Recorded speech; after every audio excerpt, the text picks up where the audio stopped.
Attam jirtu fayyaa keessanii maqaan koo Daani'el Dafaati. Kanaan dura viidiyoo garaagaraa dabarsaan ture.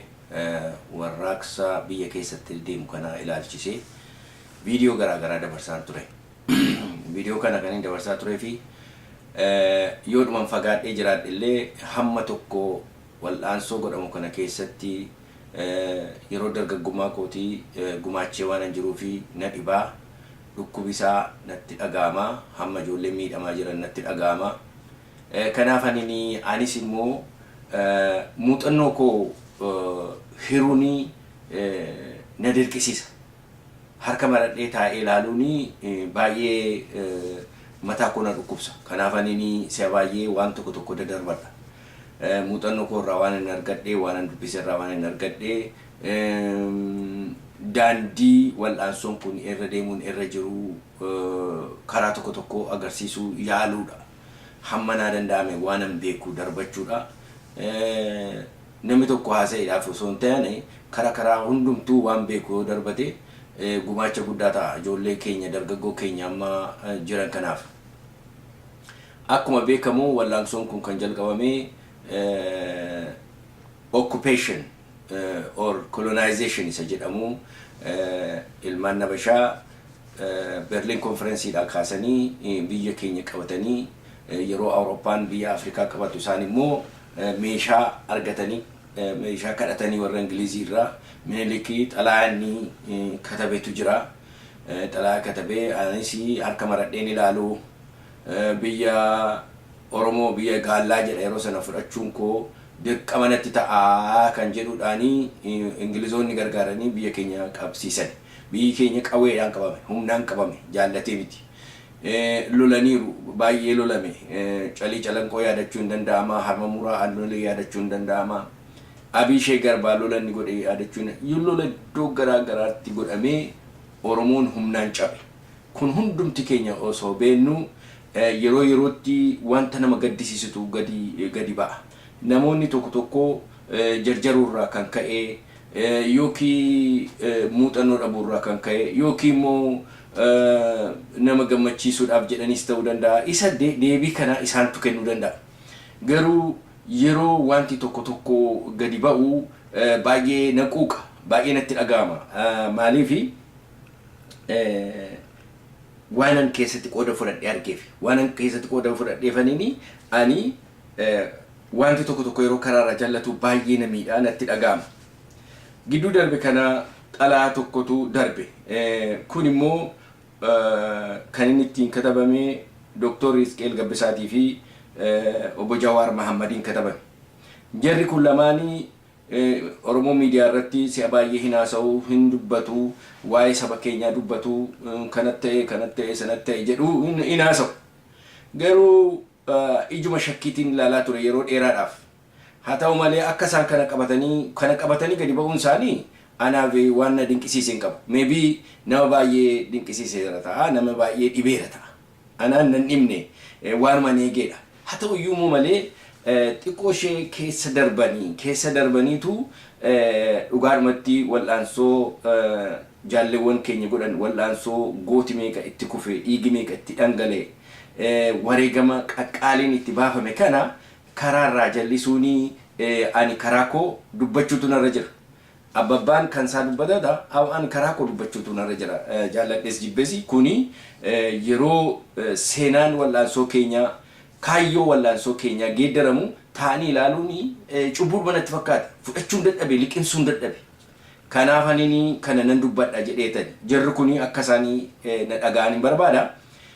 Adaraammoo kana sheerii godhaa. Sheerii godhaa homaan jedhu seenaadhaaf haa ta'u. Maaliif seenaatu murteessaa, seenaatu nutti murteessa. Yaada gamaa gamana jiru seenaatu murteessa.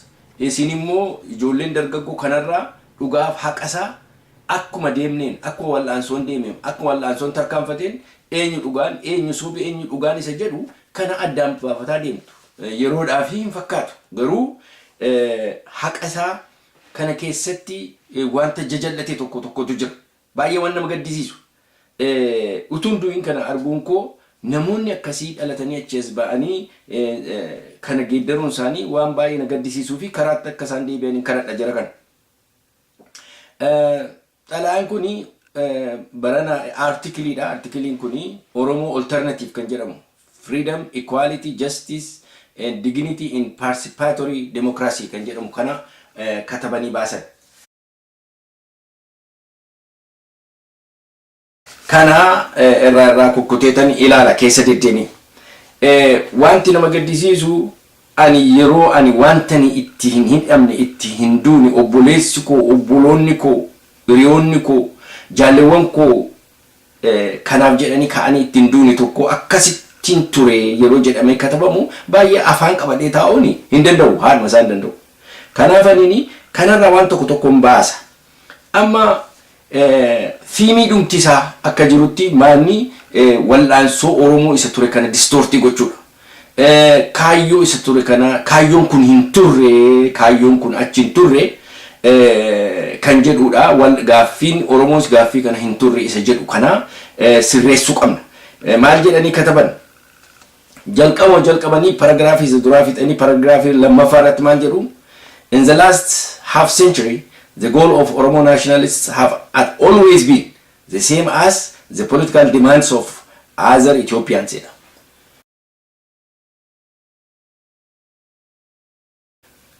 Kanumarraa ka'uu isaaniitu na gaddisiisedha. Oromoo nationalistiin Oromoo sabboontonni Oromoo gaaffii politikaa Itoophiyaa miti kan isaan gaafatan. Itoophiyaa saba Itoophiyaati wajjin gaaffiin isaanii tokko miti. Akka isaan itti qabaman, akka biyyi isaan itti saamame, akka isaan itti wareegaman, dhiigi dhangala'ame kun hundumti isaa gaaffii saba Habashaatii wajjin tokko ta'uu hin danda'u.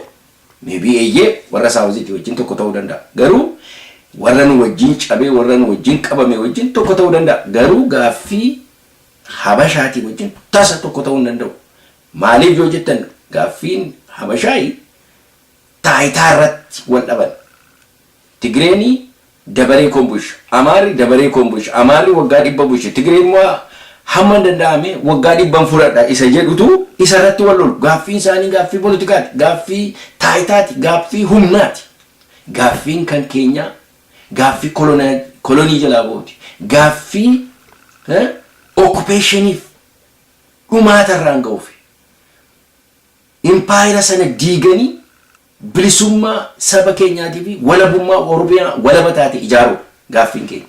Gaaffiin naashinaalistoota kana ture Habashaadhaa wajjin Itoophiyaa saba Itoophiyaa wajjin jedhanii kana utuman du'in kana dhaga'uun koo keessumatti warri duraa fiiganii Oromoodhaaf mirga Oromootiif dubbanna jedhanii akkasittiin waanan hin jenne tokko jedhanii yeroo dubbatanii waanan ittiin hidhamne tokko waanan ittiin reebamne tokko waan obboleessi koo haadhoon koo abboomaa miti koo itti du'e tokko akkas jedhanii dubbachuun waan hiriyoonni koo warri akka Gadaa Gammadaa Magarsaa Barii Yiggazuu Bantii Mooyee Abdoo Buruusoon Jaangutamaa Hawaas Nadhii Gammadaa Nagaash Kumsaa kanarraa darbee ijoolleen kumaatamatti lakkaa'aman isaan duwwaa miti warri mooraatti akka sa'aatti akka hoolaatti oofamanii akka callee harcaan sun hundumtu gaaffii kana deebisuudhaaf miti. Gaaffii kana kaasee miti. Gaaffii abbaa biyyummaati. Gaaffii koloneeffataa biyya ofii keessaa ari'anii baasuuti. Gaaffii kana maaliif akkasiin jal'iftani? Dantaa maaliitiif akkasiin jal'iftanii naan galu? Baay'ee nama gaddisiisa. Baay'een itti gadde. Kanaafi kanarraa deebi'aan jedha. Kanammoo yeroo ibsani maal jedhu waan nama gaddisiisu gaaffiin kun jedhan gaaffii Itoophiyaati malee gaaffiin Oromoo gaaffii bilisummaati jedhanii warri dhiyeessanii warra Habashaati warra Oromoo kana jibbisiisuu barbaadan warra marginalize gochuu barbaadan Oromoon akka nama alaatti Itoophiyaa hin taane Itoophiyaa akka hin taane tokkotti warra dhiyeessuu barbaadan malee Oromoon kanayyuu miti kanayyuu hin kaafne yeroo kana jedhanii baay'ee kan na dinqeetu Itoophiyaa keessatti yeroo gaaffiin kun falmaata guddaa irraan geggeeffamaa ture, falmaati guddaan itti godhamaa ture. Kan yaadadhu Tsaggaayee Namarraa nama jedhamu. Isatu natti yaadatama. Tsaggaayee Namarraa gaaffiin saba Oromoo gaaffii colonial question dha malee expansion mini. Isa Nugusee Ayyalee faa jedhani, isa Masfii Waldamaaraan faa jedhani expansion miti. Expansion miti. Gaaffiin Oromoo gaaffii coloniiti jedheetu senior paper isa katabe. Graduating go to expansion dha jedhi malee lakki expansion mini colonial question dha jedhe hamma dhumaatti falme graduation isa waggaa 3 nama dabarsee. Namni kun yeroo sana ijoollummaatti dargaggummaa yeroo sanaatti ijoolleen jabana sana dargaggoon yeroo sana jaalleewwan yeroo sana kan hamma dhumaatti itti falmanii lafa qabsiisanii isa booddee immoo warri isa booddee ka'an hundumtuu kanarratti ejjennoo fudhatanii gaaffiin kuni gaaffii koloniiti. Sabi Oromoo kolonii jalaa bahuutu irra jira. Garboonfataa Habashaa jalaa bahuutu irra. Kolonii Habashaa occupationii dhumachuu qaba. Maqaa barbaaddan itti kennaa. Biyyi Oromoo kan inni qabame, humnaan cabe, miliyoona meeqatti dhume, humni Oromoo kanaan cabe malee tola hin cabamne, humnaan cabe, humnaan bilisoomuu qaba. Isa jedhu kanaga kan biraan egaa keessa fiigeetanii ilaala. Keessumatti kan isaan akka evidensiitti dhiyeeffatan tokko waan obbo Leencoo Lataa maaliifitu colonial questionii kuni friendly ta'eyyuu kan jedhu dhiyeeffatan. Maal jedhee isaatirratti yeroo dubbate afaan Ingiliffaan isinii dubbisan. As Leencoo Lataa, a leading leader of the Oromo Liberation Front, put in recent interview on ISAT framing the Oromo national question as a colonial question was necessary because Oromoness itself was threatened with extinction by assimilationist policy of imperial regime. Kuni Oromoness ya assimilation idani dhuguma assimilation idhaaf baduuf ture garuu isa duwwaa miti Oromummaa duwwaa miti Oromoodhuma lafarraa duguuganii bal'eessuudhaaf genocide geggeessanii colonize godhan kanaaf friendly ta'e malee colonial policy isaanii ND gochuudhaaf malee assimilation policy isaanii miti. Assimilation policy kun egaa expansion idha biyya assimilate gochuudhaaf Oromummaa kana fuudhanii amaranize gochuudhaaf amaranize gochuuni partii sanaati.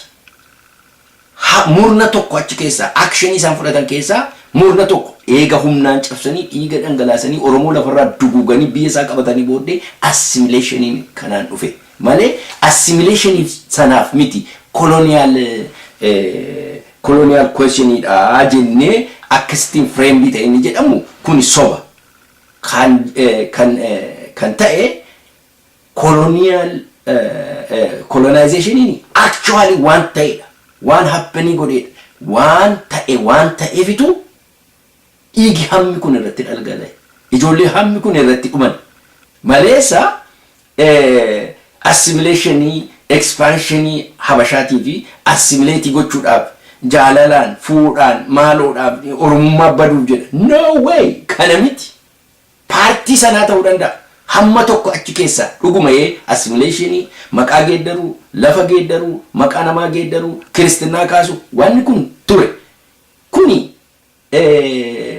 feesii colonizers keessaa isa tokkodha maleessa gaaffiin hundee suni gaaffii colonizationiti gaaffii exploitationiti gaaffii saamichaati gaaffii lafa fudhachuuti gaaffii mode of production kan ittiin oomishamu mode of production suni lafa ture lafa sana irraa fudhatanii uummata kana garboomsuu ture kana colonization ture kana friendly ta'e itti yaadanii obbo Leencoo Lataa miti akkuma sila jalqabee barattoonni university keessatti already colonization himuu jalqabaniiru. Biyyi kuni colonized ta'e kan jedhudha. Elemoo qilxuufaa kanaaf xiyyiiti isa duraa tokkosanii du'an. Kanaafitu biyya keessatti lolli kan jalqabe. Malee waan assimilation duwwaa miti kun isinii galuutu irra jira yaa ijoollee keessa fiiga kan biraa maal jedhugaa ani abbaan ala kana taa'ee abbaa fedhe wayyaanee wajjin hojjetu OPDO wajjin hojjetu ani kanarraa dantaa qabu ani nimman qabu abbaa barbaade wajjin namni hojjechuu danda'a karaa baasee hundumaa hojjechuu danda'a taayitaa isaatiif jireenya isaatiif garaa isaatiif waan barbaade hojjechuu mirga isaati kun garuu akka waan Oromoodhaa hojjetame aktivistoonni diaasporaadhaa biyya keessaa wajjin wal arganii kun immoo kan agarsiisu warri akka abbaa duulaafaa fiiganii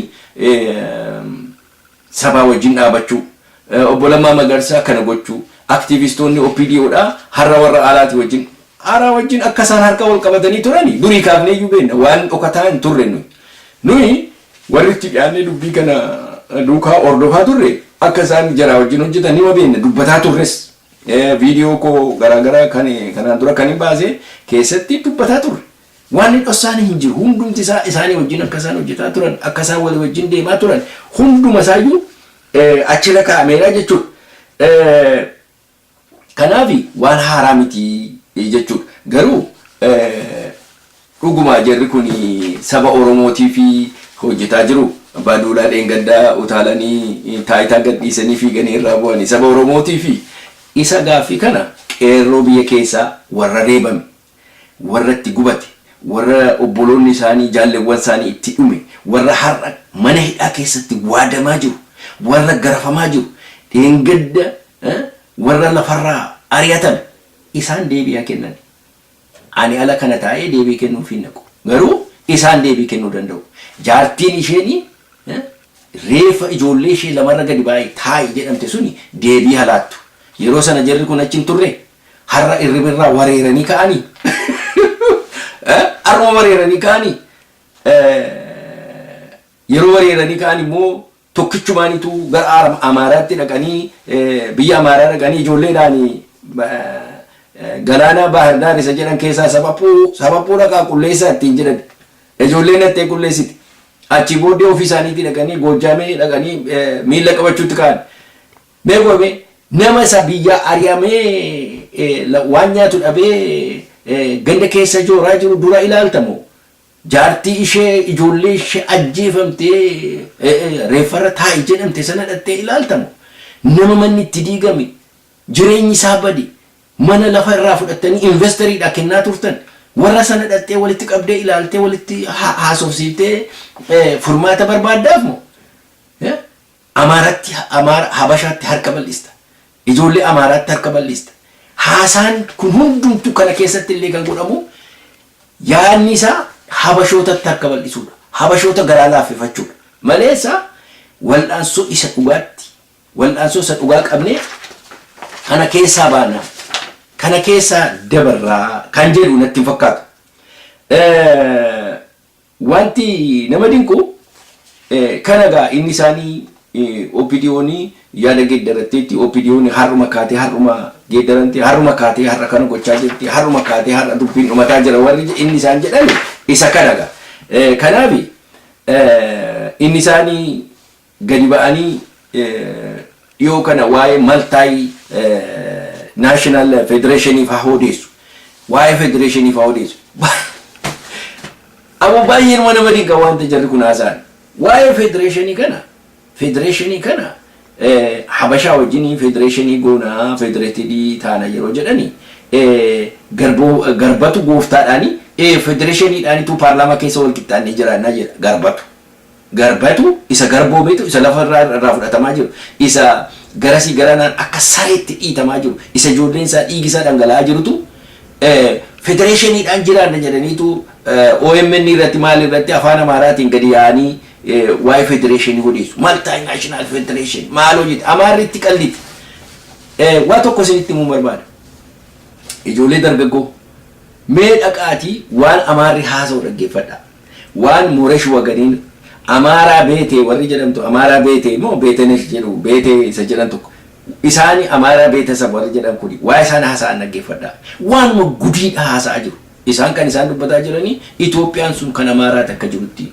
Oromoon 16th century irratti biyya keenya keessaa lafa cooma kanarraa nu ari'etu gaaratti nu gashee Muhammad Giraanyi dhufee nu dadhabsiisee jennaan malee lafi kun hundumtuu kan keenya inumayyuu isa kileemii gochaa jiru deebisanii genocide sana geggeessuudhaaf deebisanii isa amma xiqqooshee lolachuu jalqabe bal'eessanii Oromoo lafarraa duguuguudhaaf qophaa'aa jiru Amaarri Amaarri inni isin jettan Amaarri kanaaf deemaa jirti yaa ijoollee Oromoo kanaaf waan ba'u kana dubbisaa waan ba'u kana ilaalaa akka isaan itti jal'isan participatory democracy gadaadhaan kan geggeeffame in the first place ubee keeyyuun fudhan gadaa keeyyuun maqaa isaayyuu dhaga'uun barbaadan isaan akka namaattuu sin ilaalan namayyuu miti ati mee lafa barruu tokko harkaa fudhatteetta mee lafa barruu tokko harkaa fudhatteetta eenyumaa keetti agarsiifteetta kuni biyya kooteette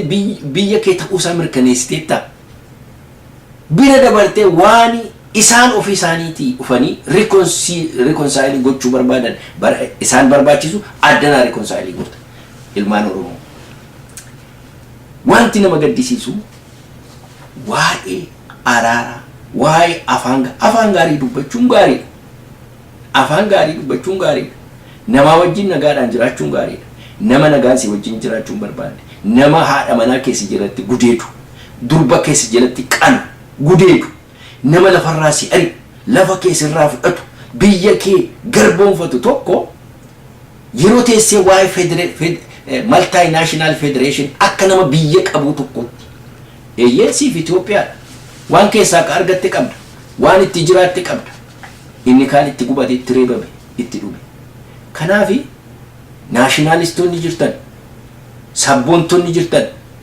waraqaa akkasii gadi yaa'u kana ummata Oromoo gowwoomsuudhaaf ummata Oromoo mataa naannessuudhaaf isa gadi yaa'u kan dura dhaabachuu qabdu dura dhaabattanii deebisuu qabdu nuyi demokraasii gadaa ofii keenyaa deeffannee gana karaarran buufan gana refurbished hin taane updated hin taane isa haaraa kanatti jabana haaraa kanatti gadaan demokraasiin sun akkamittiin applied ta'a isa jedhu gana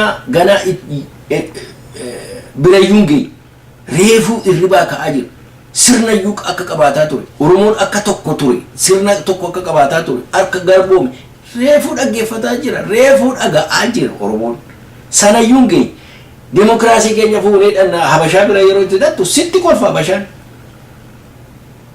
in the first place Habashaani tasumayyuu waa'ee demokraasiin beeku akkatti structuring jireenya isaanii akka inni itti structured ta'u politikaan isaanii siyaasaan isaanii akka inni structured ta'u ilaaltaniitu isuma sana dhufanii apply godhan kanaaf waa'ee demokraasii kan jedhu waa'ee sirnaan buluu kan jedhu Habashaan hin beeku hin jirus bira hin barbaadus maaliif garba qaba garba sana bushachuu barbaada lafa qaba lafi isaa lafa Oromooti isa kana ilaalaa jira isa kanatti gororaa jira Habashaan kanaaf yaalmaan Oromoo dammaqi kai loladhu Oromiyaa walaboo ijjeerrachuudhaaf gara fuulduraatti jedhe waan qabdu hundumaan itti bobba'e warra akkas godhatan kana warra dafanii jarjaranii jarjarsuu guddaadhaan dhaqanii taayitaa fudhachuu barbaadan kana ofirraa aggadhu ilaa waan tokkoon isinitti warri yaalan turan Itoophiyaa dimokiraatessuu